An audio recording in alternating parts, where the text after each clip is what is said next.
Santo, santo, santo eres tú. Santo, santo, santo eres tú. Santo, santo, santo eres tú, Señor.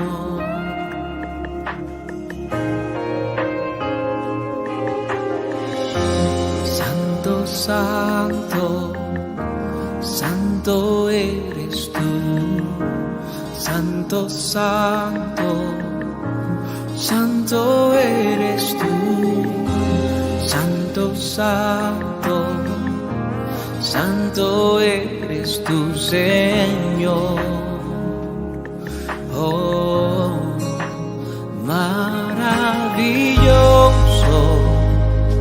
eres tú, maravilloso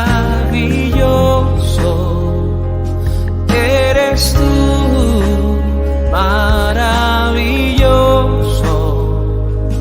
eres tú, mi amado Salvador.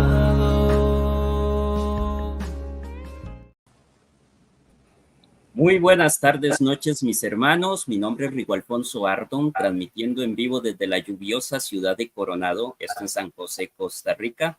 Hermanos, que Dios me los bendiga. Una vez más, la charla número 15 tendremos hoy con una invitada de lujo, bueno, dos invitadas de lujo, como lo son mi amiga Noemi García desde México y mi amiga y hermana Lupe Batallán desde Argentina. Hoy estaremos hablando un tema muy interesante, muy polémico, pero que nosotros los católicos pues debemos conocer muy bien, que es el tema de la problemática del aborto en nuestra región, en este caso en Latinoamérica. Entonces paso primero a saludar a Lupe. Hola Lupe, ¿cómo estás? Un gran honor, un gran privilegio, un gusto que estés acompañándonos aquí en este humilde espacio. ¿Cómo vas? Bien, no, el honor es mío, al contrario, yo la verdad que siempre muy contenta de que me abran estas puertas para poder contarles un poquito las cosas que a mí me apasionan, que en definitiva es lo que yo lo que investigo es lo que me apasiona, así que nada más feliz que haya gente que tenga ganas de escuchar. Qué bueno, Lupe, qué bueno. Y también les presento a mi amiga Noemi García, quien nos dio una charla hace una semana aproximadamente, y ella va a estar moderando, va a estar junto con Lupe conversando este tema tan interesante como es el tema del aborto en Latinoamérica. Hola, mi hermana y mi amiga Noemi, ¿cómo estás? Hola, ¿qué tal? Buenas tardes, Enrico. Pues un placer nuevamente estar pues aquí con ustedes, con tu audiencia, con Lupe. De verdad, muchas gracias por tu confianza y pues aquí estamos hablando de estos temas tan importantes, tan interesantes y yo sé que Lupe le vamos a sacar muchísimo provecho. Quédense hasta el final. Les garantizamos que no va a haber desperdicio en esta charla. Todo lo que Lupe comparte, de verdad, súper interesante y sé que va a ser de mucho provecho para todos. Así es, Noemi. Hermanos, recuerden dejar su like, dejar su comentario, pero sobre todo compartir esta valiosa información para que llegue a la mayor cantidad de personas, sean o no sean católicos. Entonces, sin más, los dejo. Yo me quedaré aquí detrás del escenario y pues nos estamos viendo entonces al final con el periodo de preguntas. Al final va a haber un periodo donde ella va a contestar las preguntas que nos hacen aquí por el chat. Los dejo. Bueno, querida Lupe, pues un placer nuevamente. Aquí les comentábamos antes con el hermano Rigo, ¿verdad? Que Lupe y yo aquí tenemos pues ya un tiempo de conocernos, de tratarnos. Tenemos historia. Tenemos nuestra historia, nuestra historia con Lupe, de verdad, unas cosas y unas experiencias muy trágicas que ahorita nos reímos, ¿verdad, Lupe? Ahorita nos reímos, pero en esos momentos, pues ahí estábamos, ¿no? Bajando la corte celestial del cielo, por ahí los que ya han escuchado estas experiencias que ha compartido Lupe sobre su estancia en México, ya sabrán más o menos de lo que estamos hablando, ¿no? Pero de verdad que en esos momentos... Y además me gustaría agregar, las peores cosas me pasaron en Tijuana, donde Noemí era mi anfitriona, pero por suerte me pasaron las peores cosas ahí, porque creo que no me hubiera sentido igual de cómoda con casi que nadie en México. Necesito ayuda con esto. Las dos veces encima. La segunda fue con el avión. Con el vuelo, temporada. Sí, con el vuelo. Las peores cosas le han pasado en Tijuana, ¿verdad, Lupe? Pero es cierto eso, ¿verdad? Que esas experiencias tan trágicas o tan complicadas de repente como que nos unen más, ¿verdad? Entonces eso nos ha llevado a Lupe y a mí pues, Total. a tener así un lazo pues muy especial, muy bonito. Yo siempre digo cuando Lupe viene a México, a Tijuana, es mi hija postiza. Y pues muchas gracias, Lupe, de verdad, por todo lo que haces. Sabes que de mi parte, pues eres muy querida, muy admirada y sé que también por todos los que nos van a escuchar ahora. Muchas gracias a mí. Me gustaría empezar, Lupe, el tema que nos vas a hablar. Nos comentaba el hermano Rigo el aborto, ¿verdad? El aborto y todo lo que implica el aborto y cómo ha ido ganando terreno en nuestros países aquí en Latinoamérica. Yo siempre digo, hay que empezar entendiendo conceptos, porque a veces ya no se quieren decir las palabras, ¿no? Y ahorita ahí vemos ahí como que, a ver, ¿qué decimos para que no se escuche esta palabra tan cruda? Pero yo creo que para hacer conciencia no hay como la verdad, como la honestidad, como entender sobre todo los conceptos, ¿sí? Me gustaría que tú nos empezaras hablando una definición de aborto. ¿De qué hablamos exactamente cuando decimos esto es un aborto? ¿Sí? Porque empezamos ahí como que a hablar, a disfrazarlo y no, a veces no sabemos ya ni el significado real de esta palabra, todo lo que implica. Bien, bueno. Por Voy a definir un par de cosas. Vos sabés que a mí me gusta hablar, Noemí, así que si me empiezo a ir, cortame o devolveme al lugar a donde tenía que llegar. En primer lugar, tenemos que entender que existen dos definiciones de aborto, ¿no? Una en el campo jurídico y otra en el campo biológico. En el campo biológico médico, ¿no? Estamos hablando de que aborto es la terminación, puede ser, digamos, de forma inducida, intencional o accidental, ¿no? Entonces podemos estar hablando de aborto inducido o aborto espontáneo.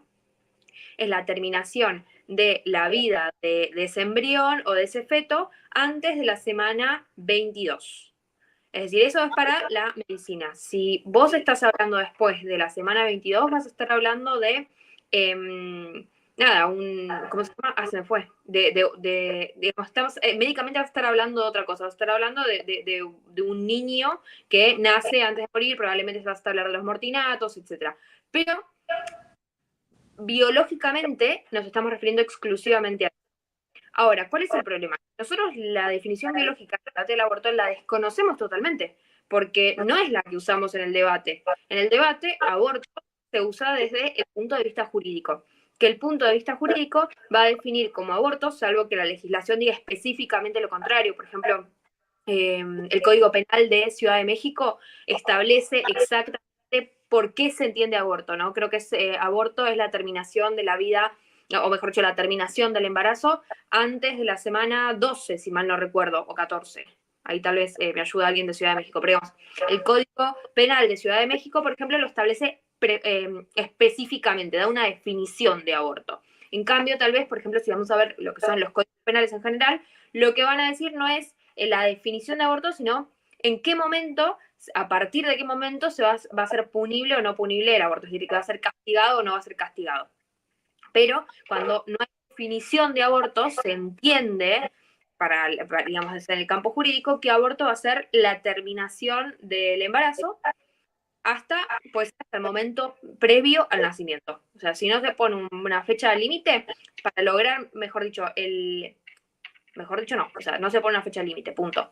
Y ahí tenemos que tener en cuenta, por ejemplo, que a veces estamos hablando de abortos de 25 semanas y un médico te puede decir perfectamente, no, a esa edad gestacional no hay aborto, ahí tenés tenés otro tipo de práctica, e incluso es algo que usan muchísimo los médicos pro aborto para justamente maquillar la realidad y en vez de decirte que realizar un aborto de 25 semanas es algo que está mal, que es algo que es riesgoso, para tratar de descartar y mentir, ¿no? Para que la gente piense que eso no ocurre cuando en la realidad sí termina ocurriendo, porque lo que se respeta es la definición legal, no la definición biológica. Dicen, no existen abortos de 25 semanas. Pero lo cierto es que en los países donde es legal se hacen abortos de 25 semanas. ¿Por qué? Porque se toma la definición jurídica, que es la terminación del embarazo. Digamos, el niño tiene que salir muerto del canal. el niño sale muerto del canal de parto, se considera que fue aborto. Si el niño se muere después, estamos hablando de un homicidio. O estamos en el caso, digamos, de que sea intencional. Entonces, nosotros vamos a tener en los países donde se está tratando de legalizar el aborto, que generalmente, o mejor dicho, en el 90% de los casos, la definición que se utiliza en el debate es la definición jurídica y no la definición biológica.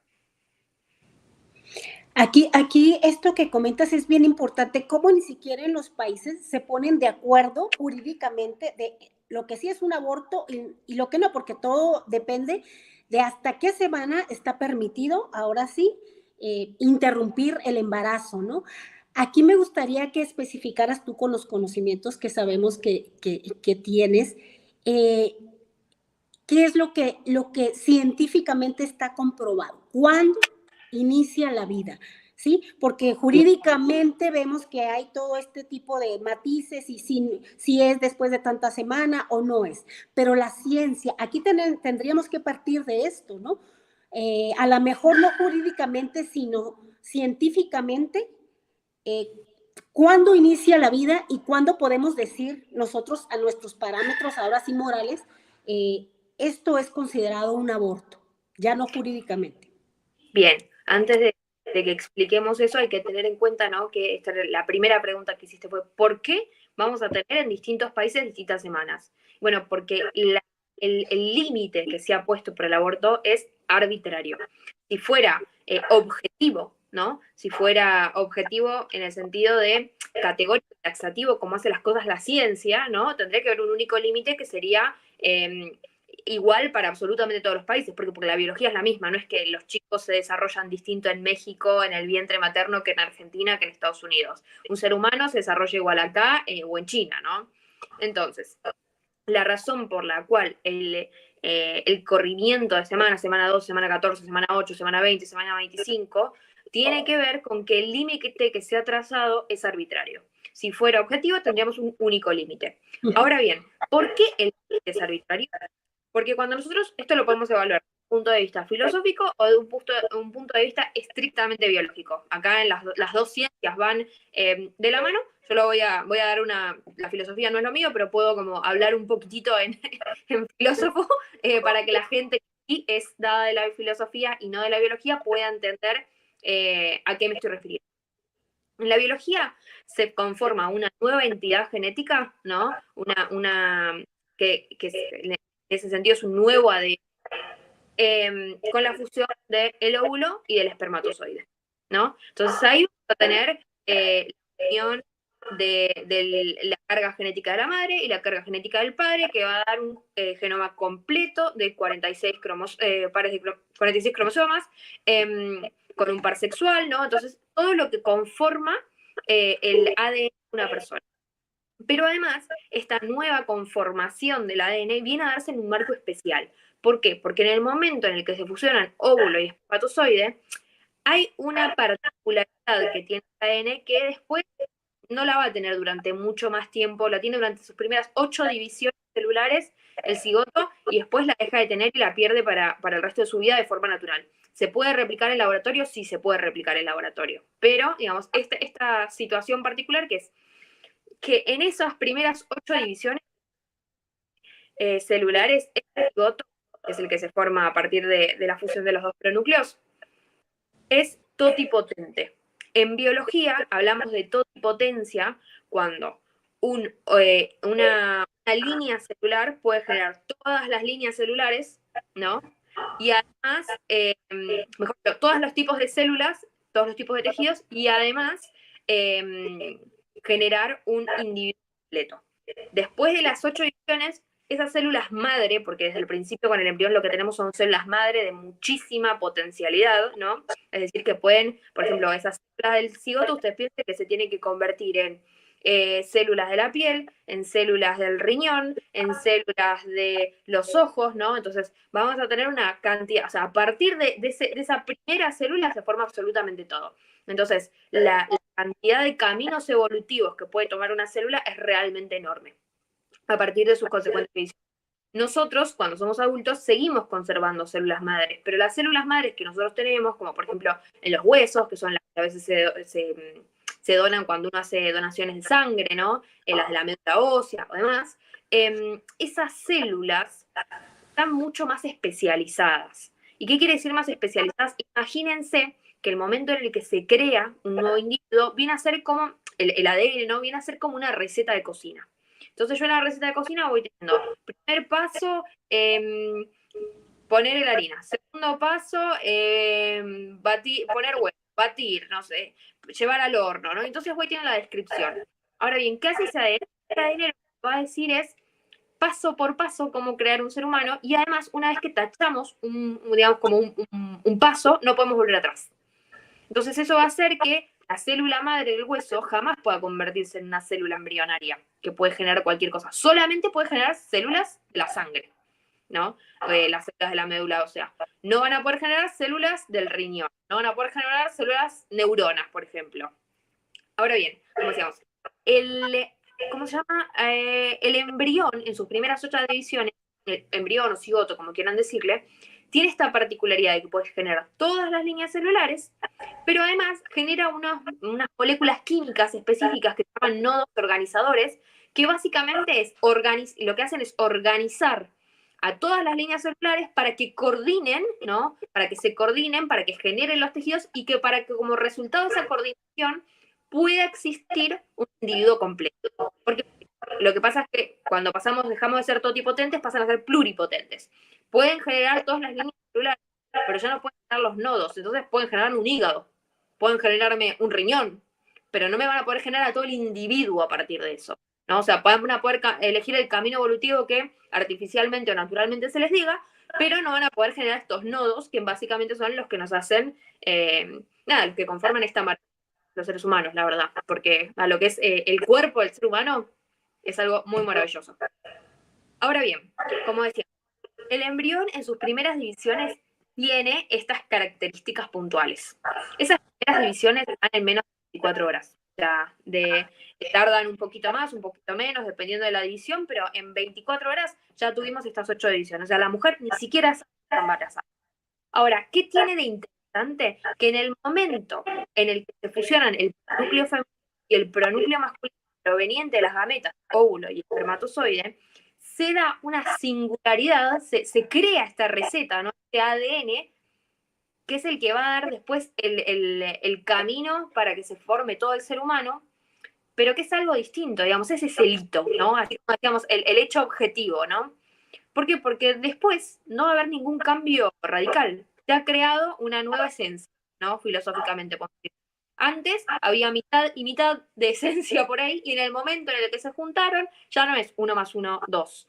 Es 1 más 1 te da muchísimo más que 2. Entonces, ese es el objetivo que marca el inicio de la vida de una persona. Y esto, trato así como de simplificarlo para que lo puedan entender como los que no son tan amigos de la biología y demás, pero no es algo, digamos, una conclusión de un conspiranoico, de un fundamentalista religioso.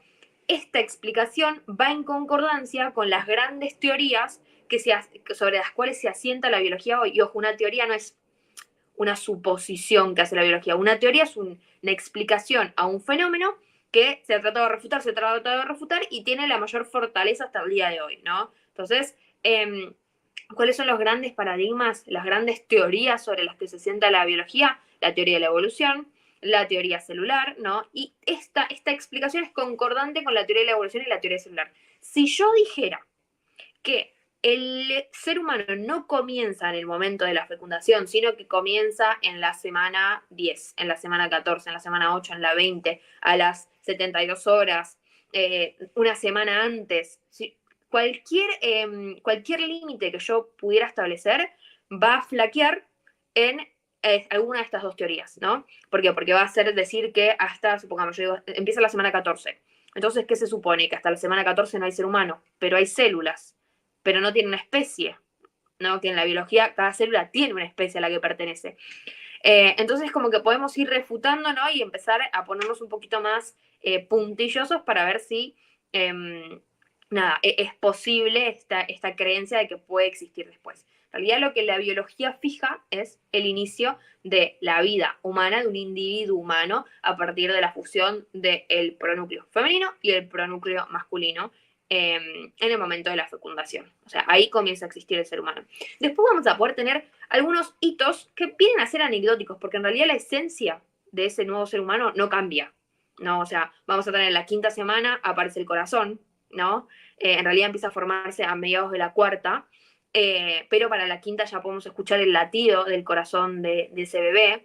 Imagínense lo que implica mediados de la 4ª, comienzo de la formación del corazón y del sistema circulatorio, para ponerse ya estrictamente funcional, y entonces ese corazón empieza a asumir ¿cómo se llama? La nutrición del embrión. ¿Por qué? Porque ya la adquisición de nutrientes no depende de otros mecanismos que van a venir a partir de tomarlo directamente del entorno. Ya sea organismos demasiado grandes, entonces ya no puede hacer las cosas por osmosis, porque eso sirve para organismos celulares muy, muy pequeñitos. Entonces, en ese sentido, ¿no? Que a la 5ª semana, estamos hablando 1 mes y 1 semana, ese embrioncito pueda asumir ya toda su circulación interna, nada, es algo maravilloso. Pues de vuelta, la mujer probablemente todavía ni sepa que está embarazada. A lo sumo puede estar pensando que se le está atrasando la regla, como mucho, ¿no? Pero probablemente ni siquiera sospeche un embarazo. Ahora bien, tenemos a la 5ª semana esto. A la 8ª semana hay estudios que ya encuentran que hay neurotransmisores para el dolor en en el cuerpo bueno, a partir de 8ª, ¿no? Feto o embrión, porque justo en la 8ª semana está el corte, deja de ser embrión y pasa a ser feto. ¿Esto quiere decir que a la 8ª semana sienta dolor? No, todavía no se sabe, todavía la ciencia no lo alcanza a dilucidar. Lo que sí encontraron los científicos es que curiosamente a la 8ª semana tienen neurotransmisores para el dolor. Los neurotransmisores para la percepción del dolor que utilizamos los adultos. Entonces es posible, hasta que avance la ciencia, que podría existir la posibilidad de que ese embrión a esa altura del partido pudiera sentir dolor. Es cierto que la vía del dolor para los adultos se termina de configurar en la semana 24. Sin embargo, no quiere decir que el embrión no sienta dolor antes. Quiere decir que la ciencia todavía no lo sabe. Dato igual no menor es que cualquier intervención quirúrgica que se haga sobre el embrión o sobre el feto, por ejemplo, para operar de pronto espina bífida, ¿no? Estas cirugías que se les hacen a los bebés dentro del vientre materno, siempre los anestesistas aplican, siempre en el quirófano se aplica anestesia al feto o al embrión. ¿Por qué? Porque como no sabemos si sufren dolor, por las dudas, acá prima en general lo que es como el principio predominante en derecho, ¿no? Siempre tomar la decisión más favorable al ser humano. Yo no sé si sienten dolor todavía, pero en el caso de que lo sintieran, no me quiero arriesgar. Prefiero poner anestesia, ¿por qué? Porque si no le voy a infligir un dolor muy grande. Y nada, no está bien. Entonces, ante la duda, fíjense, como la ciencia no sabe, no es que directamente no sabe, por las dudas, por ejemplo, siempre se aplica anestesia. Entonces, bueno, ahí tenemos algunos hitos que en general son los que más le importa a la gente, ¿no? El corazón, el sistema nervioso central, la vía del dolor. También hay que tener en cuenta que el sistema nervioso central no se termina de desarrollar en la panza, se termina de desarrollar más o menos a los 30 años de vida postnatal. O sea, todavía a mí no se me terminó de desarrollar, por ejemplo. Y eso es importante tenerlo en cuenta, porque muchas veces cuando se está hablando del aborto, la gente dice, no, bueno, porque esto, cuando se termina de desarrollar el sistema nervioso central, entonces ahí es cuando se lo considera un ser humano. Bueno, entonces a mí se me puede matar el día de hoy porque vendría a ser un aborto, ¿no? Porque no se ha terminado de desarrollar. Entonces, fíjense cómo trazar cualquier límite, incluso el del corazón, viene a ser, como decíamos, anecdótico, arbitrario, porque en realidad la conformación de esta nueva esencia se da con la fusión del pronúcleo femenino y el pronúcleo masculino. Después va a empezar a haber expresiones de esa nueva esencia, pero esa esencia ya está.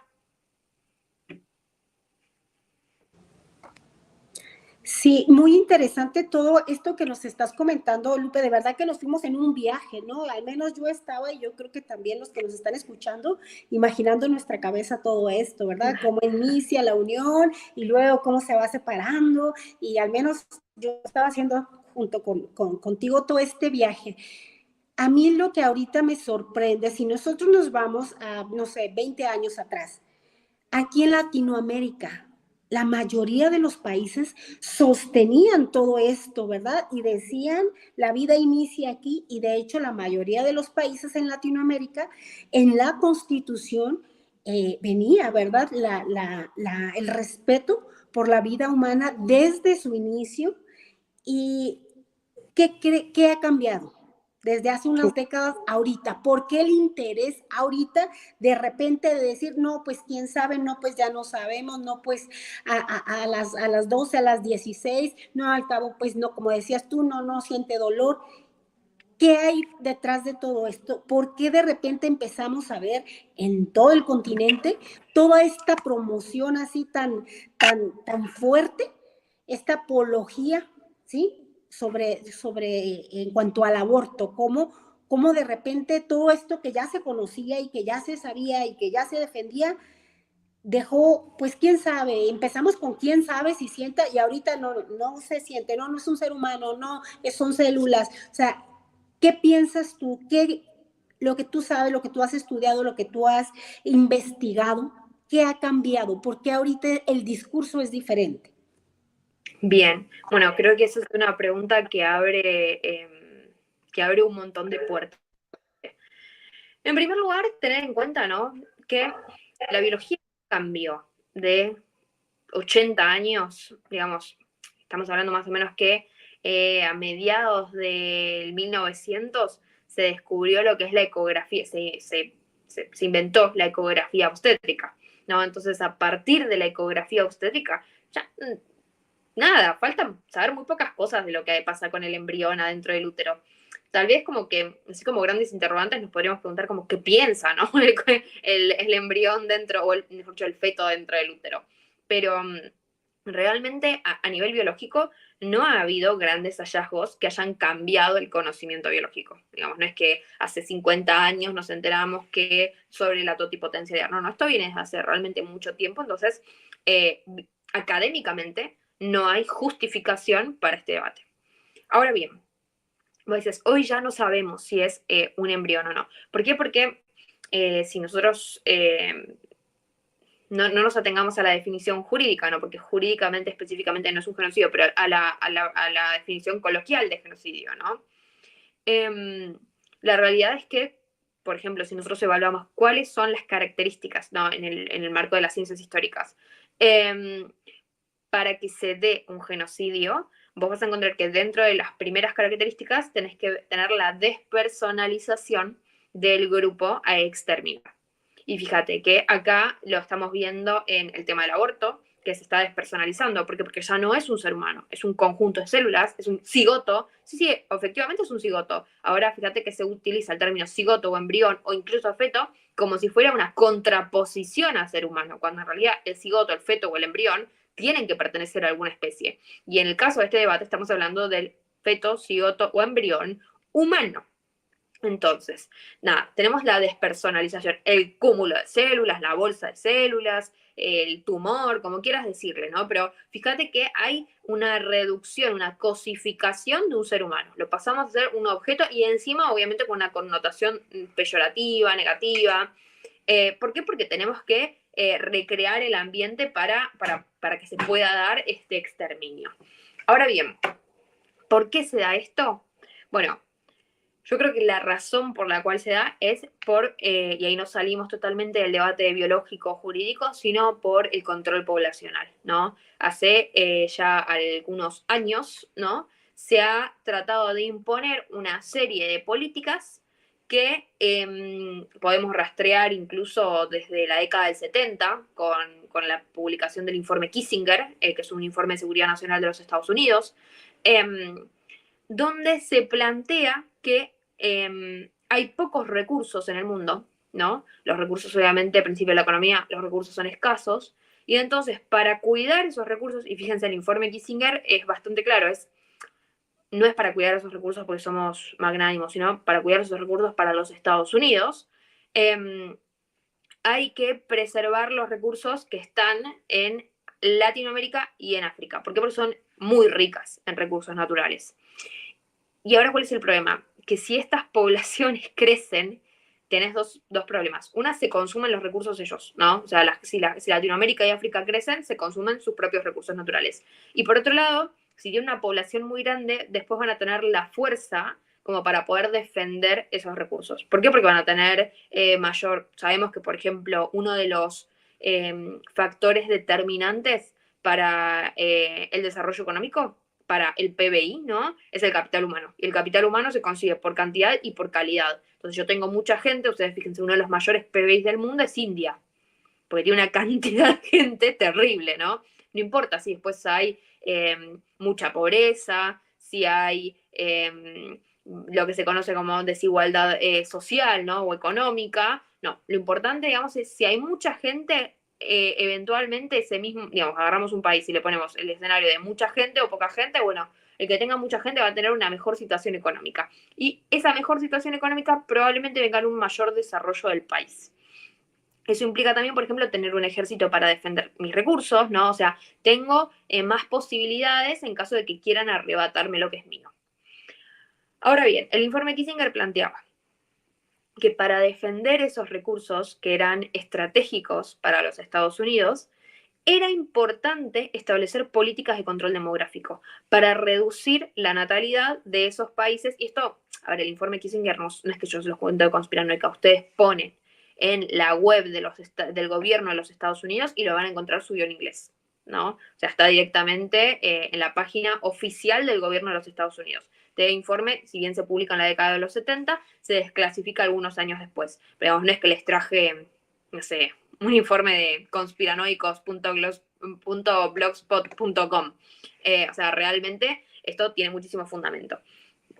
Ahora bien, ellos dicen que como hay que reducir la natalidad, pero que no pueden bajar este imperativo de manera directa. O sea, es decir, los Estados Unidos les dicen a ustedes que reduzcan su natalidad, porque puede ser visto como una forma de imperialismo. Entonces, ¿qué es lo que tienen que hacer? Utilizar organizaciones internacionales, principalmente de derechos humanos, para promover una retórica que hable de la reducción de la población, porque de esa manera los países la van a tomar de manera mucho mejor. Y en ese informe se nombra 21 veces a la IPPF, que es la International Planned Parenthood Federation, que es la organización, la red de clínicas abortistas más grande de todo el mundo. O sea, vos fíjate cómo está todo enlazado. Y de hecho, si mal no recuerdo, quiero chequear acá bien el número, ¿cómo se llama? Se me fue. En Latinoamérica, la Planned Parenthood, la IPPF, la Planned Parenthood, es directamente la filial norteamericana, ¿no? la PPFA. Pero la IPPF, que es la organización a nivel internacional, ha invertido más de 120 millones de dólares en Latinoamérica exclusivamente para promover y legalizar el aborto. En los Estados Unidos, la PPFA realiza un aborto cada menos de 90 segundos, ¿no? O sea, imagínense la cantidad de abortos que se realizan. Entonces, bueno, bien, pero igual volvamos, no nos adelantemos con la IPPF. El informe Kissinger nombra a estas organizaciones, dentro de las cuales decíamos 21 veces a la IPPF, que ellas son las que deben promover el mensaje de la reducción de la natalidad. Pero eso no es lo único. Tenemos ese gran documento, vamos a tener algunos más, ¿no? Pero para mí este es muy importante, y también es después la conferencia de Población y Desarrollo del Cairo de 1994 de la ONU. ¿Qué plantea la conferencia del 94 del Cairo?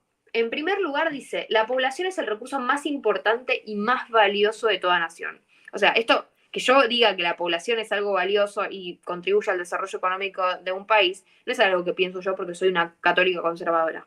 Es algo que es reconocido en la política internacional y en la política macroeconómica de los países, ¿no?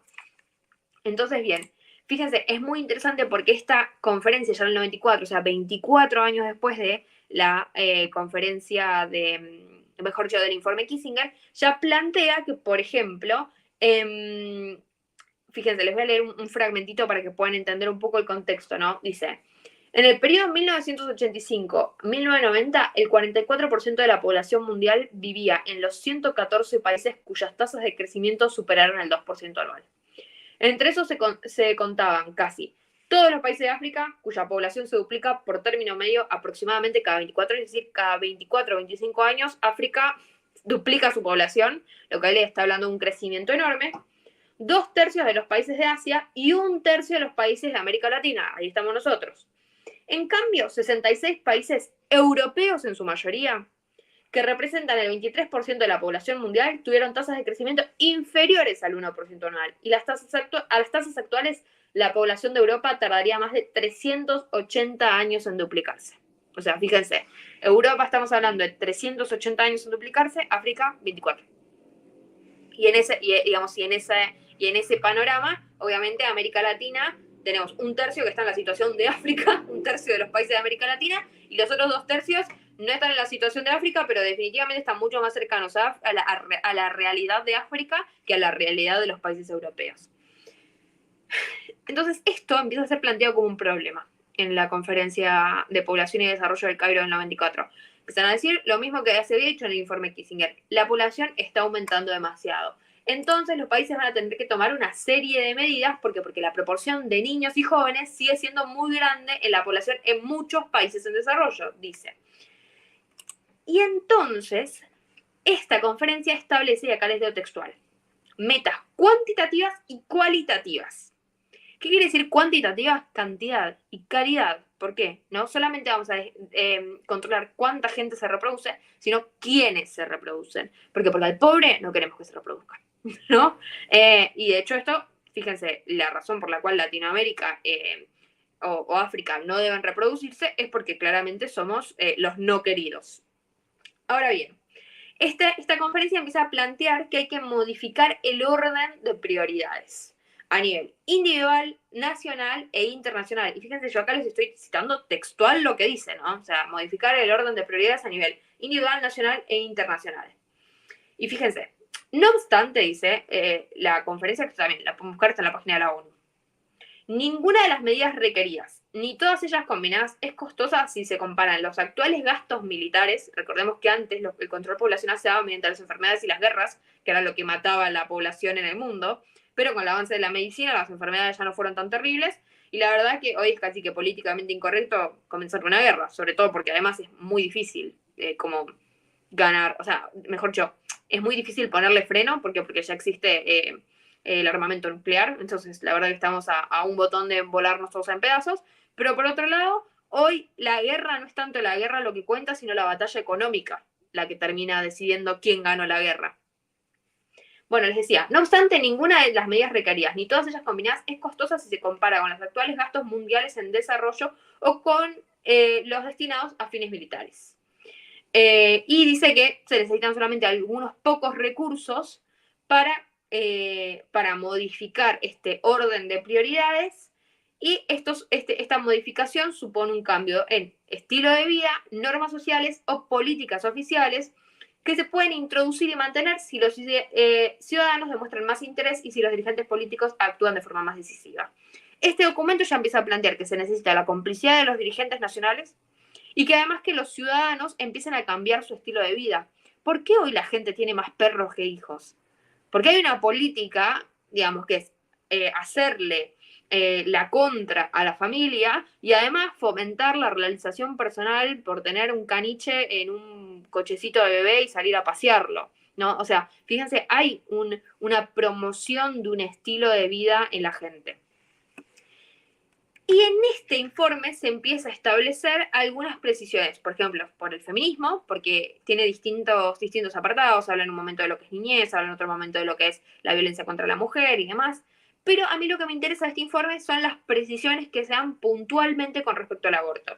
Y fíjense, con todo este problema de que hay mucha gente y demás, dice, los países deberían dar más prioridad a los servicios de salud reproductiva. Siempre, siempre en política internacional, cuando dicen salud reproductiva, servicios de salud reproductiva, se están refiriendo a aborto. ¿Por qué? Porque no hay definición clara, digamos, en un tratado internacional que diga servicio de salud sexual y reproductiva. Es esto. Sin embargo, hay documentos de la Organización Mundial de la Salud, hay documentos de la FIGO, hay documentos de la IPPF que establecen que los servicios de salud sexual y reproductiva no están completos si no incluyen el aborto. Entonces, cuando nosotros hablamos de servicio de salud sexual y reproductiva, vamos a estar hablando de aborto.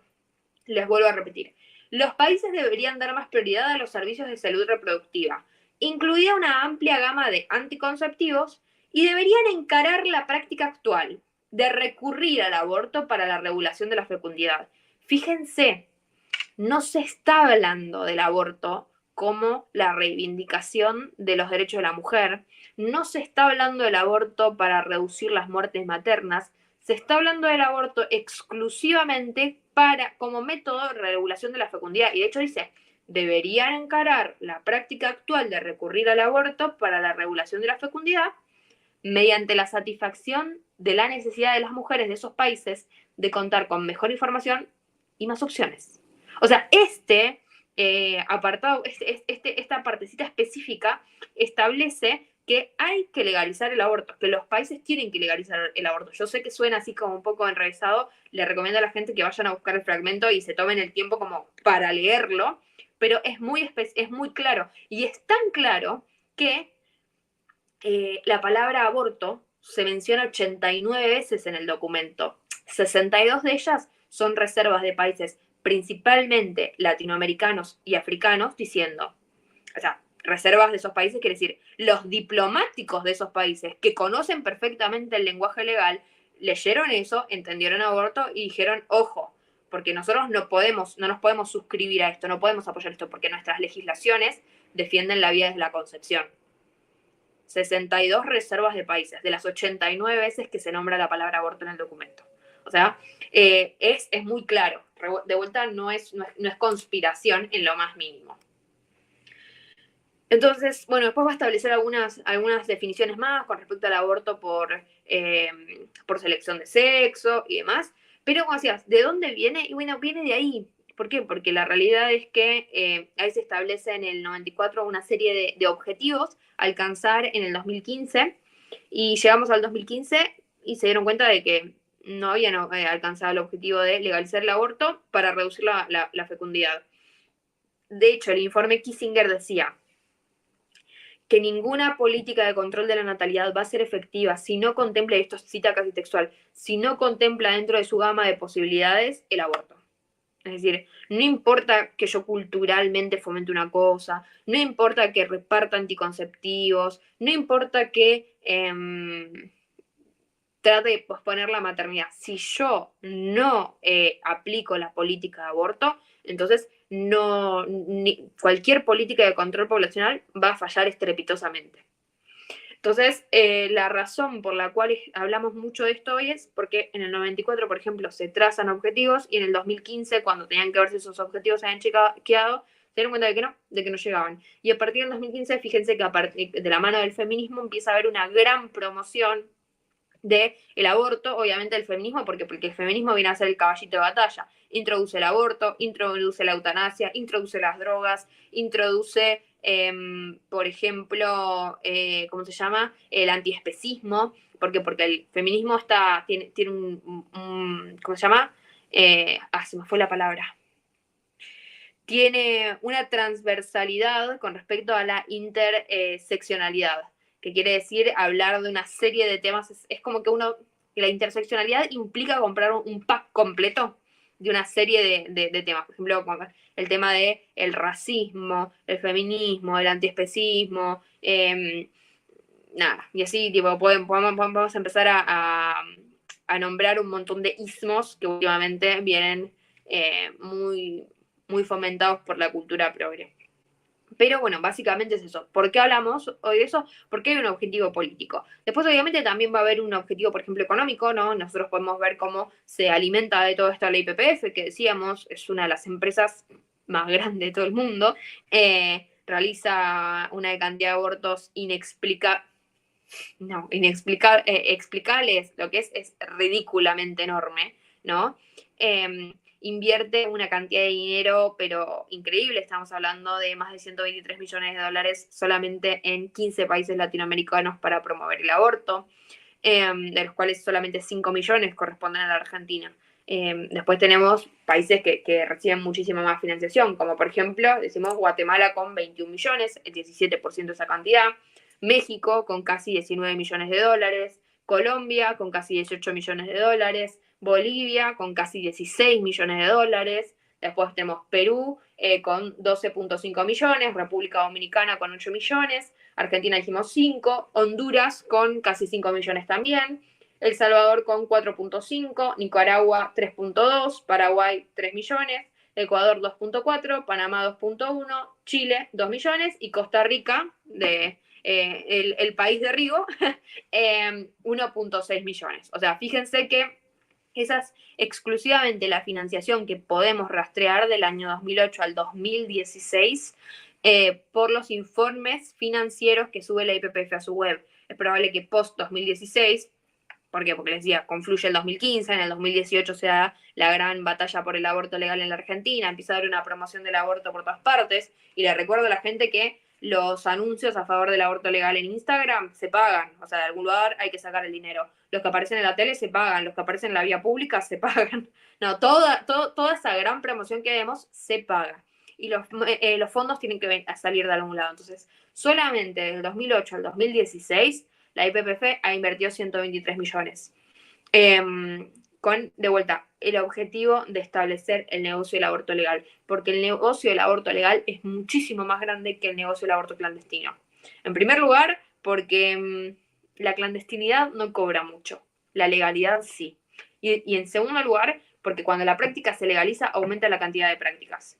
Y esto ha pasado en todos los países donde se legalizó. Estamos hablando de aumentos de 2 o 3 años pasa a ser el doble de la cantidad de abortos que se realizaban, ¿no? Estamos hablando de que aumentan por un periodo de 30 a 40 años y empiezan a disminuir solamente cuando tenés muchas mujeres menos en edad fértil, no porque la realidad del aborto, no porque la práctica del aborto sea menos común en las cabezas de las personas, sino porque tenés menos mujeres en capacidad de embarazarse. Pero bueno, nada, eso es como un pantallazo de por qué hablamos de eso hoy. Fíjate, muy interesante, Lupe. Ahorita con todo esto que tocaste, se me empezaron a venir varios flashazos de cómo ha ido avanzando tan sutilmente esto del aborto en las últimas décadas.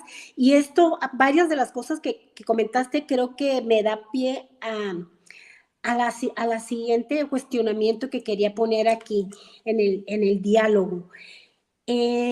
Yo recuerdo cuando yo era joven, yo pensaba de esta manera, este seminario que nos está ofreciendo el hermano Rigo es de apologética católica. Yo desde hace varios tiempos digo, aquí estos temas que tocamos nosotros pues el de la vida, sobre todo el matrimonio, son esenciales, son temas muy esenciales en la batalla cultural, pero que de alguna manera nos competen muchísimo a los que tenemos estos valores cristianos. Cuando yo era joven, yo pensaba, es que pues sí, todo esto que la iglesia dice de la anticoncepción y que no es permitido usar los métodos anticonceptivos, la iglesia debería de cambiar. Pensaba de esa manera, ¿no? Obviamente porque desde décadas nos han metido de alguna manera esas ideologías en la escuela. Yo recuerdo ser niña y escuchar la familia pequeña vive mejor y tener pocos hijos para darles mucho, ¿verdad? Crecimos nosotros de alguna manera ya con esa educación ideologizada ¿sí? Que va contra lo que la iglesia siempre ha defendido. Cuando yo empiezo a escuchar a personalidades como ustedes que dan la batalla cultural y hablan de esto también, ¿verdad? De todo esto que hay atrás, que tú anteriormente o algunos de estos grandes personalidades de batalla cultural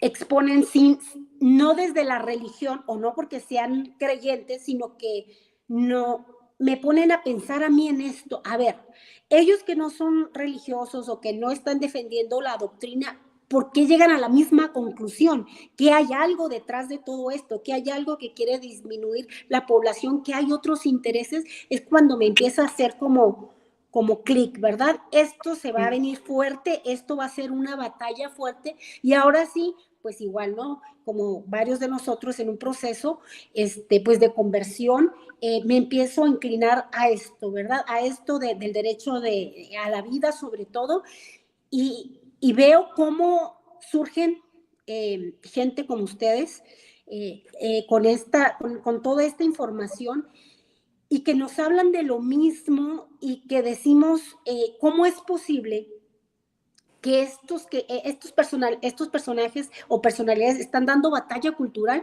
pero son tan congruentes con lo que deberíamos estar defendiendo nosotros como católicos, con lo que siempre la Iglesia nos ha dicho que no es lo correcto. Aquí viene mi pregunta, Lupe. ¿Es compatible la apología del aborto con los valores cristianos, en este caso el catolicismo? Sé que tú ya llevas un camino, sí me gustaría, yo creo, por lo que conozco de ti, que precisamente estar en esta lucha te fue acercando. Y yo veo lo contrario también, muchos que están en la iglesia, incluso servidores, pues que están a favor del aborto, no, que sí, ¿verdad? Debería de permitirse, o igual la anticoncepción, todo esto. ¿Qué piensas tú en este punto en el que te encuentras ahorita? No sé qué tanto quieras tocar de tu experiencia personal, pero sí, con todo lo que nos compartes o nos has dicho ahorita, todos los puntos que has tocado, ¿sería de verdad para un católico compatible con nuestros valores y nuestros principios estar a favor del aborto o de las mujeres que promueven, pues ahora sí que el asesinato de esta forma, ¿no? De inocentes? Bueno, no, en primer lugar, decir no, ¿no? La Iglesia es muy clara con respecto al aborto. Y no solamente la Iglesia católica, distintas ramas del cristianismo, porque en la Biblia ya se habla del aborto. Entonces, la verdad es que para el cristianismo, para un cristiano, no es admisible estar a favor de la legalización del aborto o de las prácticas de aborto. Eso quiere decir que tenemos que mirar, esto ya es como una observación como personal, ¿no? Quiere decir que si estamos en contra de eso tenemos que ser pateadores de mujeres embarazadas que van a abortar. No, bajo ninguna circunstancia. O sea, al cristiano le toca ser radical en sus ideas, pero también le toca ser radical en la caridad, ¿no? Entonces, nada, cuando sabemos que una mujer va a abortar, pondremos todos los medios para que no lo haga, y si lo va a hacer, pondremos los medios para acompañarla, no te digo acompañarla al edificio a abortar, pero para cristianamente ayudarla, porque va a salir muy dolida de todo eso. Entonces va a necesitar a alguien que la sostenga, y generalmente el feminismo y el progresismo no sostienen a esas mujeres. Vamos a tener una mujer ahí con una herida muy, muy grande que va a necesitar sanar, y de hecho hay muchísimos apostolados que se encargan de dar acompañamiento a mujeres que han abortado, ¿no? Que han abortado y entonces que tienen síndrome de estrés postraumático, que tienen depresión, que tienen, digamos, un montón de dificultades, y hay gente que las acompaña porque entiende que hay que ayudarlas a salir de ahí. Entonces, la Iglesia es clara con respecto a sus enseñanzas, con la postura del aborto. Cristo, claro, con respecto al aborto. Pero yo te diría, como decías, ¿cómo es posible que uno confluya en las mismas ideas, aunque no se encargue, aunque no se esté encargando de hacer, por ejemplo, apologética? Mira, yo cuanto más estudio, más me doy cuenta de que la Iglesia tiene razón. Hay muchas ideas a las que llegué. Bueno, el aborto, yo estaba en contra del aborto mucho antes de convertirme, porque yo me convertí hace recién 4 años. Ya solamente el trabajo vengo haciéndolo en el 2018, o sea, estamos hablando de 2 años más. Pero siempre estuve en contra del aborto desde que tengo memoria. En el 2014 empecé a sumarle muchísimos argumentos y una defensa como más férrea, pero bueno, nada, como que la verdad es que en ese sentido, no sé si la Iglesia me aportó tanto desde el punto de vista del aborto, pero sí me ha pasado de otras cosas que la Iglesia dice no, y que por prudencia desde mi conversión yo he decidido tomar la palabra de la Iglesia, tener obediencia, pero seguir investigando. Por ejemplo, la Iglesia se opone a las pastillas anticonceptivas. Y cuando vos te pones a investigar, además del uso, del amor, las pastillas anticonceptivas hacen re mal. ¿No? Y la verdad es que, nada, la Iglesia se opone a eso. porque cuando uno se acerca a la verdad, da igual desde qué lado te acerques, vas a ver distintas partes. O sea, es como si vos tuvieras un cubo y yo voy a ver una cara y vos vas a ver otra, pero el cubo es el mismo. Entonces, podemos acercarnos desde el plano teológico religioso o podemos acercarnos desde la ciencia biológica, por ejemplo, y ver las consecuencias físicas de esto, desde la psicología, desde la economía, desde el derecho, digamos, podemos agarrar cualquier otra ciencia y vamos a arribar a la misma verdad, porque la verdad es una sola. O sea, nosotros vamos a ver una partecita de la verdad en todo caso, desde un estudio de la ciencia laico, por ejemplo. Pero que de hecho, nada, animo también a los que están viendo esta charla que también se animen a hacer una defensa laica de todo esto, ¿no? ¿Por qué? Porque también toca ser pescadores de hombres. Hay muchos hombres y mujeres allá afuera para los cuales Dios no es argumento de autoridad. Entonces, para esas personas justamente hay que hablarles en laico, porque es el idioma que entienden. Nada, esperemos que la gracia de Dios después consiga una conversión a partir de eso, pero yo no puedo ir a decirle a alguien, en las Sagradas Escrituras dice, o el catecismo de la iglesia dice, porque esa persona tal vez es católica, tal vez no, pero tal vez todo eso no le interesa, ¿no? Entonces yo tengo que saber muy bien a la audiencia a la que estoy hablándole. Pero bueno, nada, esto para mí me parece que cuanto uno más estudia, más puede entender por qué la iglesia dice que no. Y creo que también es eso, si a nosotros nos choca que la iglesia dice que no, tendríamos que como que aprovechar esa contradicción, ¿no? que se nos genera, esa duda, para ir a investigar más, porque hay razones de peso para la iglesia. La verdad es que la iglesia en ese sentido es extremadamente prudente y nunca se adelanta a nada, ¿no? Cuesta tanto que la iglesia a veces diga las cosas. Cuando la iglesia va y dice algo es porque la verdad tiene suficiente evidencia como para poder fundamentar eso. Tal vez lo fundamentará desde el plano teológico, lo que fuera, pero si uno se pone a investigar en la ciencia en la que le interese, va a encontrar la razón por la cual la iglesia dijo que no. O que sí. Sí, claro, ahí vemos esto de fe y razón, ¿verdad? De que el tener fe no se contrapone a la ciencia, no se contrapone a utilizar nuestra inteligencia, nuestra razón. Aquí también me gustaría, Lupe, algo he visto en lo que has desarrollado que creo y siento que es fundamental, el lenguaje. Cómo nos han ido de alguna manera sutilmente metiendo, y creo que por ahí se empieza, ¿no? Por el lenguaje, ir cambiando un poquito la cosa, y de ahí se radica todo para que nosotros lo vayamos de alguna manera asimilando, ¿sí? Yo hace 20 años, 25 años que empecé con esto de la lucha a favor de la vida, nunca me imaginé realmente que llegáramos a los tiempos que estamos ahorita. Y me doy cuenta cómo es ahorita tan habitual escuchar estos temas, nos hemos ido como que poco a poco acostumbrando. Y tú muchas veces nos mencionabas ahorita, ¿no? Cómo nos hacen como maquillar ciertos lenguajes, ciertos conceptos para que nosotros los vayamos asimilando y nos vayamos habituando. No es malo, ¿verdad? La importancia de eso, ¿verdad? Del lenguaje que utilizamos nosotros y de estar atentos sobre todo, ¿verdad? Como tú decías, a ver, salud reproductiva, espérate, siempre que te hablen de salud reproductiva, están hablando de aborto, te lo están medio maquillando para que lo puedas digerir, pero a final de cuentas es esto, ¿verdad? Sí me gustaría que nos habláramos, que nos hablaras un poquito cómo ha ido adelantando pues ahora sí que esto del aborto, cómo ha ido creciendo, valiéndose del lenguaje y valiéndose también de que a veces no nos damos nosotros la tarea de investigar, de ir más allá, de ser un poquito más astutos, como decías tú, y también cómo podemos contrarrestar esto, ¿verdad? ¿Qué puedo hacer yo como católico para estar al pendiente, para entender esos significados? Ahorita yo ya después de un tiempo en esto y sobre todo pues formándome con gente pues de verdad de primer nivel como ustedes, rápido se me prenden los foquitos, ¿no? pero porque ya he tenido un tiempo, pero hay gente de verdad que no sabemos distinguir todavía pues esta mentira, estos eufemismos con lo que de repente nos hablan, ¿no?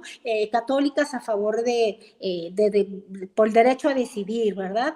O siempre nos lo pintan como algo bonito, salud reproductiva integral de la mujer, y dices, ¿quién se va a oponer a eso? ¿Quién se va a oponer a la salud de la mujer? ¿Quién se va a oponer a que una mujer tenga alguna atención, verdad?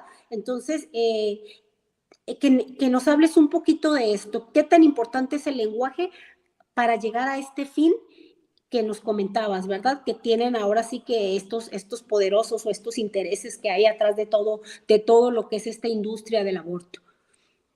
Bien, la verdad es que es una pregunta interesante. En primer lugar diría, creo que hay como una regla general, ¿no? Y es esto se ve muchísimo en la política en general, en la política electoral, donde quieras. El que te habla sencillo es porque quiere que entiendas. El que te habla con dificultad, no oraciones muy largas, que parece que dan vueltas y que usa palabras que no se entienden, es porque te quiere marear. Y la verdad es que eso también pasa acá. Vos te das cuenta perfectamente. Cuando la ONU dice que el aborto y que la regulación y que no sé qué, en realidad lo que estaban queriendo decir es tienen que legalizar el aborto, pero no te lo puedo decir así, porque si vos lo entendés, entonces a mí no me sirve, porque yo necesito que vos no entiendas de qué estamos hablando. Entonces, tener en cuenta que este debate se basa mucho en eso, ¿no? Tipo, maquillar las cosas justamente, pero no para que las puedas siquiera asimilar, para que no te des cuenta de qué estoy hablando. Entonces, si vos venís medio distraído, si no estás muy acostumbrado a analizar, desmenuzar, diríamos, lo que estás leyendo, si nada, la verdad es que no haces te faltan algunas herramientas, haces una lectura crítica, la verdad es que lo más probable es que puedas ponerle la firma a eso y nunca darte cuenta de que era lo que estabas avalando hasta que ya realmente es muy tarde. Entonces, en primer lugar nos toca a nosotros analizar más las cosas, ¿no? Hacerlo con más cuidado, porque ya sabemos que esta práctica es realmente muy común. Por otro lado, también fíjate que se utilizan muchas palabras técnicas, ¿no? Y se las vacía de contenido o se dan explicaciones técnicas que son mitad ciertas y mitad mentira. Por ejemplo, te voy a hablar de feto y de embrión, algo que es biológicamente correcto, pero voy a usar mal los conceptos. ¿Por qué? Porque no te voy a decir no te voy a explicar que el feto y el embrión son estadios del desarrollo de un individuo. Los voy a presentar casi como si fueran no estadios del desarrollo, sino, no sé, una cosa, ¿no? Hasta ahora es feto sin especie y después va a ser un ser humano. O utilizo, no sé, como decíamos, la semana 24, ¿no? Porque ahí se termina de desarrollar el sistema nervioso central o la vía del dolor, pero asumo que antes no había. Y en realidad lo científicamente correcto es decir, no sé. No sé si hay, porque no hay evidencia suficiente. Entonces vos fíjate, uso una explicación que en principio es real y después la tuerzo. Porque la semana 24 había el dolor, perfecto. Entonces no siente dolor. No, entonces no sé si antes siente dolor. O sea, hay una postura que es como científicamente honesta y la otra es tergiversada.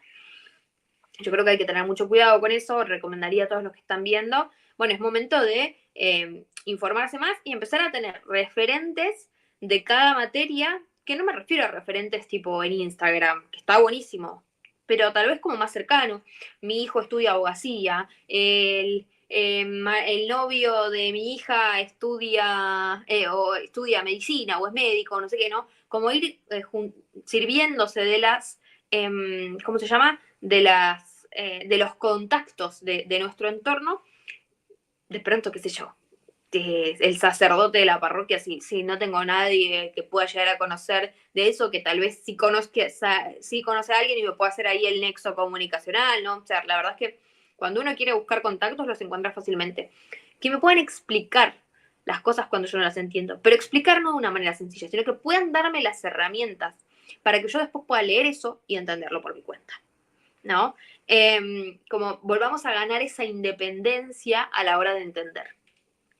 Porque si uno es más crítico, si uno ya está como más o menos prevenido de dónde están las trampas, es más fácil después encontrar las incoherencias. Eso a la hora, digamos, de recibir información. Y a la hora de brindarla, bueno, nada, lo que decíamos hace un rato, yo creo que en ese sentido Cristo fue ejemplo perfecto. Él no vino y nos dijo la verdad tal cual era, sino que nos habló con parábolas. Porque dijo, estos son medio tontos, no entienden, si yo les digo la verdad, no entienden, así que les tengo que hablar con cosas que sí entiendan.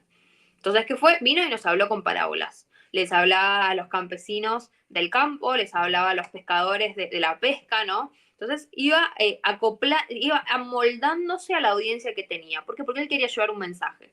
Y no le importaba cambiar la forma en la que daba ese mensaje, el mensaje es el mismo, ¿no? Pero cambiar la forma para que la persona lo entendiera. ¿Por qué? Porque entendía que lo importante es que el otro lo entienda. Y si yo quiero que el otro me entienda, quiero convencer al otro, entonces el otro es la prioridad. Yo soy la que se tiene que andar moviendo, yo soy la que me tengo que adaptar a ver cómo hago para que me entienda, qué cambio, qué digo, qué no digo, de qué manera lo digo.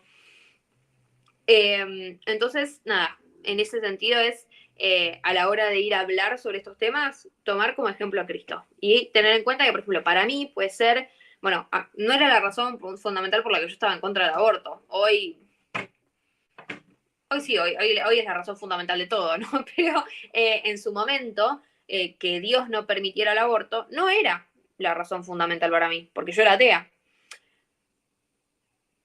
Pero aún así, digamos, en ese momento para mí era que no se puede matar a una persona. Sin embargo, cada vez que yo argumenté, ese no era el argumento más frecuente. Sin embargo, a mí, todos los datos que puedo decirte de mortalidad materna, de lo que nombrábamos hacer recién de los informes, de las conferencias de población, toda esa información para mí es accesoria. Porque la razón fundamental por la que estoy en contra es porque no se puede matar a otra persona. Y punto. Ahora, yo tengo que entender a quién le estoy yendo a hablar. Si yo entiendo a quién yo le estoy yendo a hablar, voy a acomodar qué es lo que digo. Bueno, a esta persona le interesan las muertes de las mujeres, le voy a dar toda la información con respecto a la muerte de las mujeres. A esta persona le interesa la cuestión jurídica, le voy a dar todos los argumentos jurídicos. Le interesa la biológica, me voy a presentar, voy a tratar de satisfacer su curiosidad o sus necesidades. Entonces, en ese sentido, bueno, nada, como decíamos, adaptarnos a la audiencia. Porque no tiene sentido ir a hablar de lo que a mí me importa con otro, porque no lo voy a convencer. Así es, fíjate, ahorita que comentabas, Lupe, cómo el enemigo no cambia la táctica, ¿verdad? Siempre le ha funcionado, hablando con medias verdades, ¿verdad? Vemos ahí en el libro de Génesis cómo nos narran, ¿verdad? Cómo fue enredando a la mujer con medias verdades, ¿verdad? Una parte era cierta y otra no, ¿verdad? Y el enemigo sigue usando la misma técnica, nos ofrece Sí. medias verdades, lo que tú decías, ¿verdad? No sabemos... de la mentira y el engaño. Exacto, esa técnica no falla. Y algo también a mí que me ha movido mucho de esto es, no entiendo yo cómo a veces los católicos decimos, no es cierto, son teorías conspirativas, cuando nosotros tenemos desde nuestro Señor Jesucristo que esto iba a venir, esta guerra y esta batalla iba a venir, ¿verdad? Cómo íbamos a ser confundidos, cómo a lo bueno le íbamos a llamar malo. Todas esas profecías ya están, pero aún más, pues en las apariciones de la Santísima Virgen en Fátima nos habla de esto, ¿verdad? La última lucha del demonio va a ser, ¿verdad? Contra la vida, contra la familia, y es lo que estamos viendo ahorita, todo este ataque tan terrible, ¿verdad? A la vida y a la familia, todo lo que se refiere a la familia, cómo hemos estado confundiéndonos, ¿verdad? Cómo el demonio siempre queriendo destruir al hombre, que ha sido pues hecho a imagen y semejanza de Dios. Fíjate, Lupe, ahorita que me gustaría a mí, ya así por último, ya para irnos por las preguntas, porque supongo que ya nuestro hermanito Rigo por ahí tiene que tener ya varios ahí de la gente que quiere participar. Ahorita le dijimos a nuestro hermanito Rigo que nos apoyara por las situaciones técnicas, nada más que él tiene como un poquito más de práctica aquí en el stream, pero no por otra cosa. No sé, a lo que voy es, ¿qué piensas cuando se dice con esta consigna feminista de que el hombre no puede no puede opinar sobre esto. El hombre no tiene útero, entonces no, su opinión no vale. Nada más las mujeres somos las que tenemos derecho, ¿verdad? Al hermanito Rigo no lo excluimos por eso, sino para que nos ayudara mejor ahí con las preguntas. Pero sí me gustaría preguntarte, ¿tú qué piensas de esta consigna? Que yo siempre digo, claro que es el hombre el que tiene que estar a la defensa, el primero que tiene que estar ahí a la defensa de la vida, de la familia, de los inocentes, de la mujer. ¿Cuál es tu opinión en cuanto a esta consigna que nos han de alguna manera machacado las feministas? No, no, a mí como que yo pensé que solamente lo hemos excluido a Rigo porque como no tiene útero, vos viste como es, no tiene opinión. No, bueno, yo creo que estamos medio en una crisis del varón, ¿no? Y esta postura de las feministas de que el hombre no opine también es muy cómoda para el hombre. O sea, si bien hay hombres que obviamente sufren muchísimo por no poder opinar, también es como que un poco se desligan de las responsabilidades, cuando en realidad la creación de un hijo es de una responsabilidad de dos. Ahí hubo un hombre que, si queremos hablar de relaciones casuales, que no se cuidó, ¿no?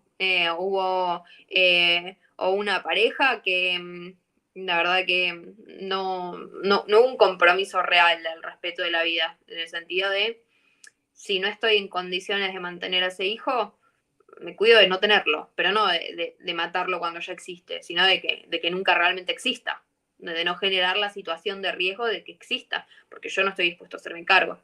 Y además, esta creencia de que si uno no tiene útero, no tiene opinión, viene muy, muy de la mano, ¿no? De los hombres serviles que dicen, no, yo te acompaño en lo que decidas, cargándole todo el peso de la decisión a una mujer. Y cuando vos vas a los datos, por ejemplo, las razones por las cuales las mujeres pedían aborto en Chile, cuando Chile tenía aborto completamente legal. O sea, Chile tuvo un cambio desde 1957 a 2017, cambió un montón de veces su legislación de aborto, pero tuvo periodos de aborto completamente legal. Y eso, por ejemplo, nos permite extraer datos. Y vemos que una de las razones por las cuales, mejor dicho, algunas de las razones por las cuales las mujeres van a pedir el aborto es por miedo a no poder terminar sus estudios, miedo con respecto a expectativas laborales, bueno, o académicas, ¿no? Por creer que no van a poder solas, ¿no? Entonces, fíjate que cuando el hombre desaparece, la mujer realmente está muy sola. Y está muy sola porque criar un hijo no es fácil, ¿no? Es muy difícil para una persona sola criar completamente solo a un hijo. Incluso cuando de pronto tenemos madres o padres solteros, también se apoyan mucho en sus familias, ¿no? Como que, ¿por qué? Porque un hijo requiere de muchísimo. Entonces yo creo que es una postura que en principio parece de la mujer empoderada, ¿no? Pero que es muy cómoda para el hombre. No, a mí no me dejan opinar, entonces yo me dedico a acompañar al reclamo de las mujeres. No, o sea, hay un imperativo de hacerse responsable de las cosas que uno hace. E incluso si uno va a decir que quiere abortar, por ejemplo, es hacerse responsable de esa decisión. No es decir, yo no tenía esa decisión. No, la tomaste. Legítima o ilegítimamente la tomaste, pero sos responsable de eso.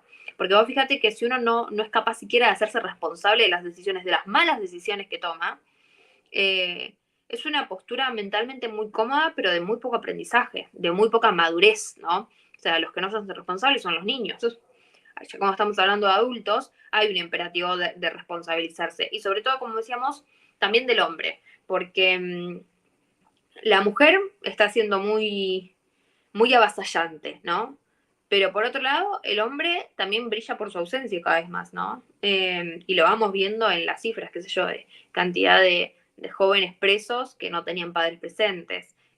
O por contrapartida, cuánto cambia el panorama, ¿no? Para que un chico pueda llegar a la universidad y terminar su carrera en tener un padre presente. Digamos, vamos a tener las tasas de alcoholismo. Los jóvenes, digamos, los jóvenes con alcoholismo o con abuso de drogas, sustancias, tienen más probabilidades de caer en la adicción si no tienen un padre presente, digamos. Y eso la verdad es que hay datos como para tirar al techo. Entonces lo cierto es que desde el momento previo, ¿no? Hasta incluirse en el debate hay una responsabilidad. hay una responsabilidad porque hacer un hijo es cosa de dos.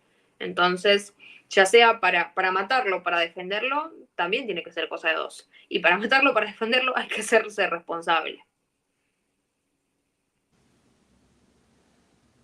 Sí, completamente, completamente de acuerdo contigo, Lupe.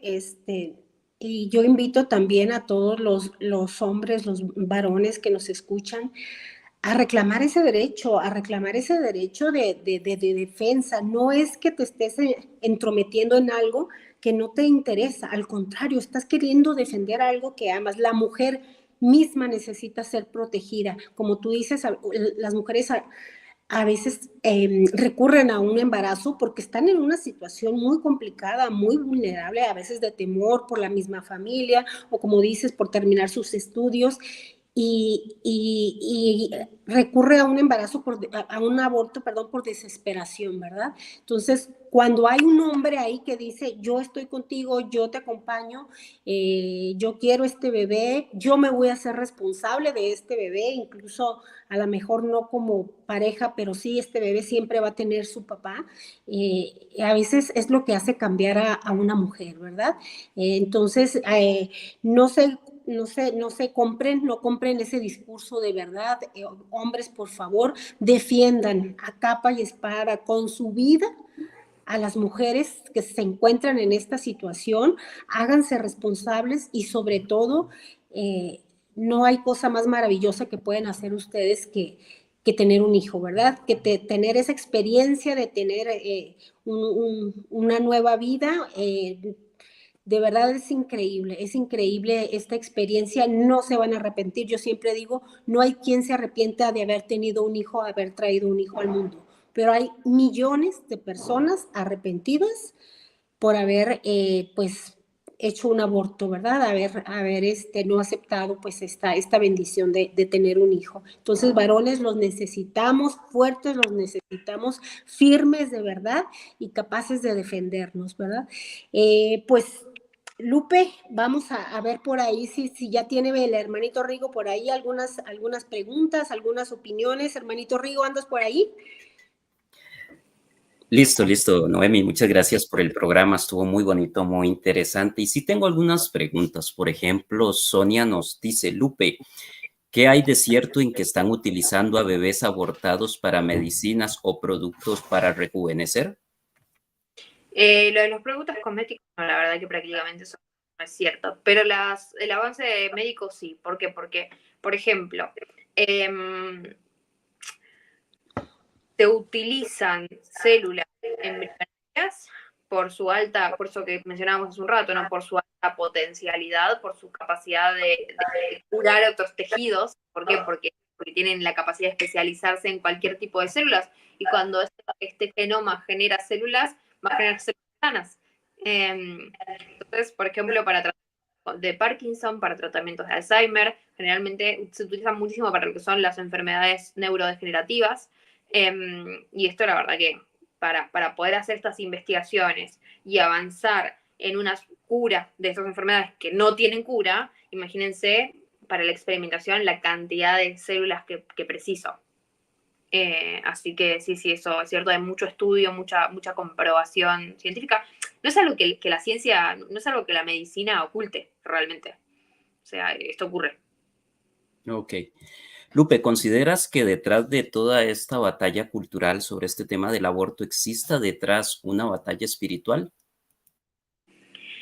Sí, yo creo que sí, pero ojo, creo que también esa batalla espiritual está en el día a día cuando, no sé, quiero mandar a la mierda a alguien o no quiero perdonar. O sea, la batalla espiritual está en todo. Si está en lo poquito, también va a estar en lo grande.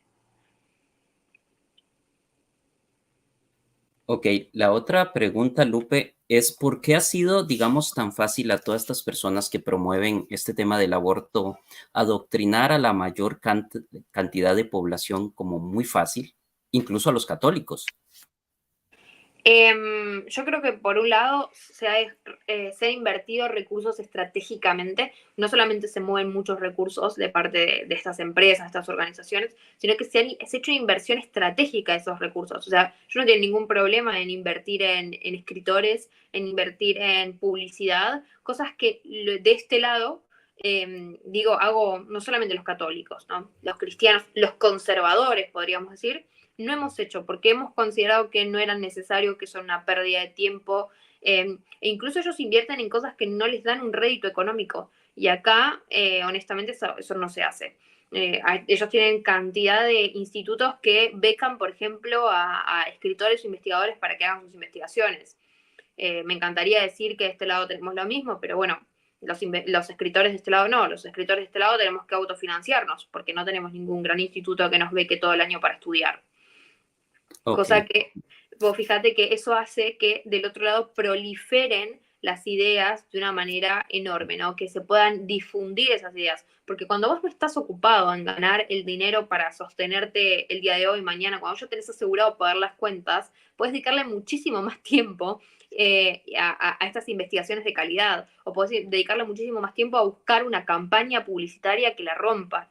Y si tenés además los recursos para pagar publicidad en la vía pública, para pagar publicidad en las redes sociales, para meterte en los canales de televisión, ¿no? Para tener acceso a los políticos, bueno, la verdad es que tenés parte del trabajo hecho. Entonces yo creo que, por un lado, ellos han sido muy inteligentes en la inversión de sus recursos y en establecer prioridades realmente, que nosotros no. Y por otro lado está nuestro problema, que es la inacción de este lado. O sea, del otro lado avanzaron, y acá, hasta el 2018, que empezó el tema del aborto fuerte, a nadie nos importaba. Preferíamos, en vez de involucrarnos en la política, me voy a hacer el apostolado de sábado con la parroquia, ¿no? O me voy a estudiar para ser yo buena persona, como si ser buena persona fuera una alternativa en el camino de salvación. Pero no existe un escenario donde yo soy buena persona, pero no me involucro con la política. Porque involucrarse con la política es involucrarse por el bien común de la sociedad en la que vivo. Yo no me puedo salvar solo. Sí, así es. ¿Existen estudios profundos acerca de la condición psíquica en la que quedan las madres después de abortar? Sí, existe mucho, pero todo depende del tipo de aborto del que estemos hablando. Por ejemplo, no es lo mismo si hablamos de aborto por malformación fetal, aborto por violación o aborto libre. En el caso de aborto por malformación fetal, todos los estudios son concluyentes. No hay nada, digamos, no hay absolutamente ninguno que demuestre lo contrario, en que esas mujeres evolucionan mal. Cuando hay malformación fetal o incompatibilidad con la vida, si esas mujeres abortan, evolucionan psíquicamente mal. En el caso de aborto por violación, la revisión de psiquiatría más extensa ha encontrado que las mujeres que abortan en contexto de violación tienen mal pronóstico de salud mental. Y en el caso del aborto libre, los resultados, bueno, eso también puede pasar con algunos estudios de aborto por violación, pero en realidad lo más concluyente, digamos, la evidencia más pesada en aborto por violación es que hace mal. Pero podríamos, no sé, ponernos generosos e incluir esta categoría, algunos estudios en esta categoría.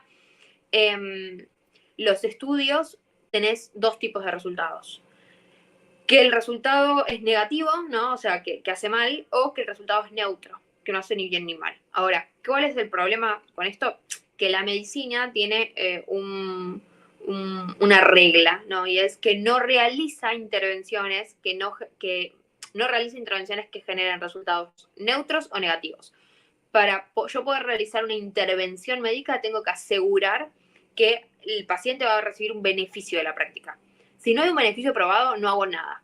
Entonces, ya médicamente en esta regla de oro de la medicina, incluso el resultado neutro, que bueno, hay que ver el método, hay que ver la muestra, hay que ver cómo se realiza el estudio, digamos, hay que ver muchas cosas, pero incluso en el caso neutro, no es algo que la medicina pueda hacer. O sea, la medicina, como el cuerpo humano es tan complejo y hay tantas cosas que desconocemos, nosotros solamente hacemos las cosas que podamos estar seguros que hacen bien. Ok, Lupe. Ok. Lupe, otra pregunta. ¿Qué hay de eso de que el aborto es legal, seguro y gratuito? ¿Qué tan cierto? Bueno, creo que hay una explicación muy sencilla nada, para mí en realidad no es tan sencillo ese eslogan, me molesta bastante, no por el eslogan en sí, sino porque creo que hay muchas cosas para desarrollar, pero un poco podemos dejar en claro el hecho de que en principio gratis no es, porque nunca, no existe nada que sea gratis. Siempre que hay algo que es gratis, alguien lo termina pagando. Entonces, aunque sea ofrecido gratuitamente por el Estado pagará por mi aborto y entonces ahí aparece de vuelta, como decíamos, ese gran negocio de las clínicas proveedoras de abortos, ¿no? Que se benefician, se hacen un gran beneficio lucrativo, producto de que el Estado pague los abortos legales de las mujeres porque son derechos humanos, supuestamente. Bueno, en cuanto a la seguridad, la medicina ha demostrado que el aborto tiene sin número de consecuencias en la salud física y en la salud psíquica de la mujer. Entonces, la verdad es que la seguridad es, del post-aborto es dudosa. Pero además, la seguridad de la práctica es aún más dudosa porque en realidad no es una práctica segura. El Instituto de Bienestar y Desarrollo de Finlandia publicó hace un tiempo un estudio que dice que abortar es 3 veces más riesgoso que parir, por ponerte un ejemplo, ¿no? Entonces, la verdad es que seguro, no, para una persona que no haya leído mucha bibliografía científica, probablemente, pero para lo que se conoce desde la ciencia, no se puede garantizar la seguridad de un aborto inducido. Y legal, bueno, la realidad es que legal va a depender de lo que diga el sistema jurídico, lamentablemente, ¿no? Porque hoy algo es legal o ilegal dependiendo de lo que la ley diga. Legítimo, no, porque ahí tendríamos que basarnos en lo que dice el derecho natural y como mencionábamos, creo que no lo llegamos a decir, pero en cuanto a lo que es derecho natural, entendemos que obviamente matar a una persona es atentar contra su dignidad humana y la dignidad humana es un valor tan importante que es, por ejemplo, el fundamento de las cartas de todos los tratados importantes de derechos humanos. El fundamento es la dignidad humana. Existe un derecho humano porque existe dignidad humana. Es la fuente del derecho. Y así que podrá ser legal si se ponen todos de acuerdo y levantan la mano, pero bajo ningún punto de vista será legítimo. Así es. La última ya para terminar, pues ya es tarde allá en Argentina. Lupe, ¿se sabe la resolución del caso Beatriz de la Corte Interamericana de Derechos Humanos contra El Salvador? No, Beatriz todavía no se publicó la sentencia. Hay que estar atentos porque en realidad la sentencia de Beatriz se tendría que haber publicado, digamos, en la primera mitad del año. Por alguna razón la Corte no se está expidiendo todavía, pero bueno, todavía no tenemos el resultado. Sí recomiendo mucho a la gente que está ahí que siga a el Global Center for Human Rights, ellos son los que están muy detrás del tema del caso, siempre tienen muy buenas investigaciones y la verdad que el día que salga el caso creo que van a ser las primeras personas en informar al respecto, porque no miento si digo que la mitad de los escritores, influencers y qué sé yo, sacamos las fuentes directamente de las investigaciones de Global. Ok. Bueno, hermanos, Lupe, una última ya reflexión para terminar de parte tuya sobre esto. No, creo que realmente no queda mucho para decir. O sea, con Noemí abarcamos desde todo, desde lo que es exactamente la cuestión, a cómo enfrentar este tema, ¿no? Cuando uno se quiere informar y cuando quiere informar a los demás. Lo que sí diría es que en general, no solamente con este tema, estudien, estudien mucho, porque vivimos en una realidad donde se nos miente mucho y se aprovecha mucho de que no sabemos. Entonces, la mejor herramienta que tenemos es estudiar. Y afortunadamente, estudiar es muy sencillo, hace falta tener ganas. Y es algo que, por más tonto que uno sea, uno puede decir, yo no me doy con esto, no me entra una idea. Si uno intenta, algo entra. O sea, realmente con la voluntad se consigue mucho. Podemos tener más o menos luces, pero algo se consigue. Así que, nada, yo los invitaría a que estudien mucho el tema, que no me crean todo lo que les dije, vayan a chequearlo, o sea, todo lo que les dije, en general se los dije con la fuente. Así que vayan y lean, acostúmbrense a no creerle a la gente, por más que me caiga bien, no, por más que coincida en hacerse la costumbre de ir a revisar por mis propios medios. Así es. Bueno, Lupe, muchas gracias. Noemi, unas últimas palabras para terminar. Pues agradeciendo a Lupe, como siempre, de verdad, es increíble, Lupe, tanta información, ¿verdad? De repente, así como decimos que Rigo es la ametralladora, para, para sus dotes, en cuanto a la apologética católica, Lupe, ¿verdad? Una ametralladora también para dar todos estos argumentos a favor de la vida. Yo aquí me siento de verdad muy contenta de estar con ustedes, que para mí siempre han sido pues maestros en todo esto. Y gracias Lupe por compartirnos tanto, muy importante lo que nos decía Lupe, ¿verdad? No nos crean a nosotros, investiguen todo esto que está diciendo Lupe, y sobre todo pues nosotros mismos ir convenciéndonos y haciéndonos el hábito de formarnos, no estar esperando, lo digo como católica, que sea la iglesia la que empiece. Nosotros como laicos tenemos esa obligación, nosotros somos iglesia también y tenemos que formarnos, tenemos que saber dar argumentos y no parar nunca, ¿no? De estarnos formando, de estarnos investigando, y somos nosotros los que tenemos que dar esta batalla, ¿verdad? Vale la pena, vale la vida, y pues muchas gracias por estar pues escuchándonos, por estar compartiendo. Gracias a Lupe, ya sabes, Lupe, lo que se te quiere en México. Acá te esperamos pronto para vivir nuevas aventuras y pues gracias. ¿Qué me pasará Gracias. ahora en Tijuana? Esa es la pregunta. Sí, ya les estaremos compartiendo nuestra próxima aventura de terror acá en Tijuana. Y pues Rigo, gracias por hacer posible todo esto, gracias por confianza, de verdad.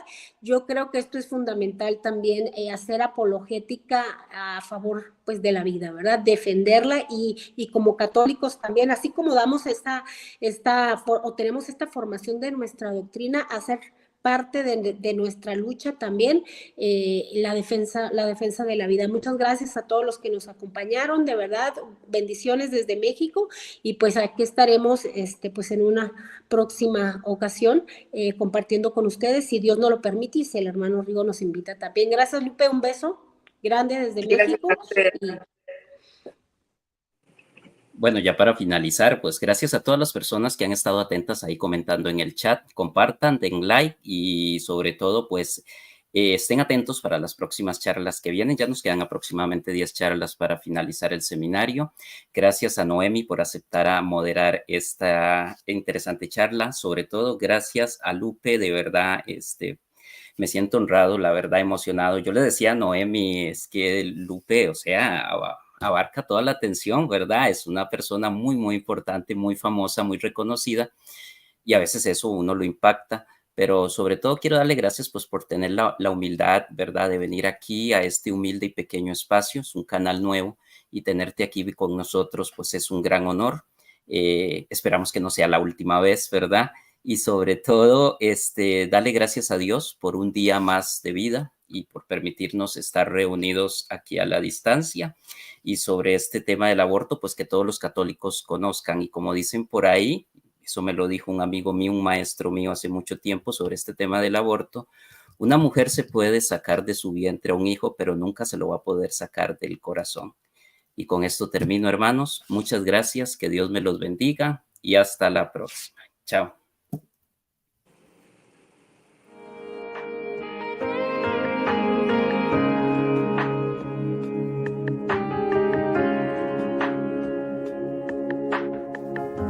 Santo, santo, santo eres tú. Santo, santo, santo eres tú. Santo, santo, santo eres tú, Señor.